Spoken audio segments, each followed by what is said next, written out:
ये कहते हैं कि हमारे ऊपर कर्जा बहुत है। हमने बहुत कोशिश की कि हमारी जो प्लॉट्स आदि हैं वो बिक जाएँ, वो भी ठीक रेट पे नहीं निकल पा रही हैं और कर्ज का जो बोझ है वो बढ़ता चला जा रहा है। कृपया बताएँ कि हम कर्ज मुक्त कैसे हों? हाँ, एक बहुत बड़ी समस्या रहती है। ये केस भी बहुत आते रहते हैं। हुँ, कई लोग तो बस कर्ज में जैसे फँसते गए, दबते गए, फँसते गए और फिर बुरी स्थिति में पहुँच जाते हैं। और जैसा इन्होंने कहा कई प्लॉट्स बिकने वाले वो भी नहीं बिक पा रहे हैं। जी। तो एक विघ्न सामने है। हुँ, हुँ। एक सफलता का द्वार नहीं खुल रहा है।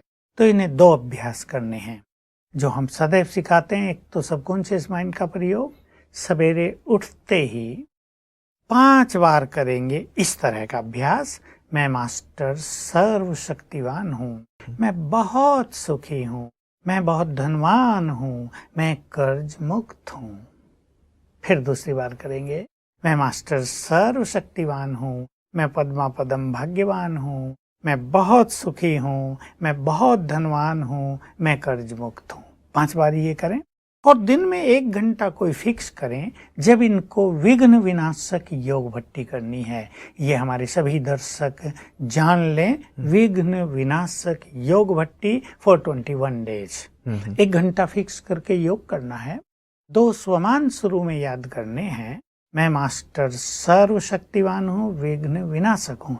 कई लोग सोचते हैं, उनको समझ में नहीं आती क्योंकि ज्ञान पूरा लिया हुआ नहीं, कि शायद ये 2 संकल्प हमें रिपीट करते रहने। कई तो कहते हैं माला ले लेते हैं हम भाई जी और ये करते रहते हैं। माला की बात नहीं। 5 बार ये दोनों संकल्प करेंगे, मैं मास्टर सर्वशक्तिवान हूँ, विघ्न विनाशक हूँ। और फिर 1 घंटा बहुत अच्छा योग एकाग्रता के साथ योग माना शिव बाबा से कनेक्शन जोड़ना, उसकी किरणें लेना।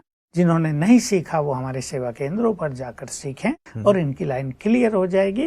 कुछ ना कुछ ऐसे साधन निकल जाएंगे, प्लॉट बिक जाएंगे और इनका कर्ज समाप्त हो जाएगा। कोई ऐसा नज़दीकी कोई अनुभव रहता है जी जिसमें कि ऐसा किसी ने किया? नहीं, अनुभव कई हैं। जी, जी। मुझे अब उनके नाम तो याद नहीं, पर 2-4 अनुभव रिसेंटली हमें प्राप्त हुए कि बस काम अच्छा चलने लगा एकदम से और हम अपने पुराने घर को बेचना चाहते थे, वो भी ठीक ठीक भाव में बिक गया और हम पूरी तरह कर्ज मुक्त हो गए और अब हम बहुत सुखी हैं। ये तो बहुत अच्छे रिजल्ट सामने आ रहे हैं। चलिए, बहुत बहुत शुक्रिया भ्राता जी। ये आशा और उम्मीद बहुत आवश्यक होता है हर एक व्यक्ति के लिए और ये दीप लगातार आप जलाते रहते हैं हमारे दर्शकों के लिए और अच्छे अनुभव जैसे अभी भी श्यामलता गौतम जी ने अपना भेजा था, वो अच्छे अनुभव भी हमें प्राप्त होते रहते हैं।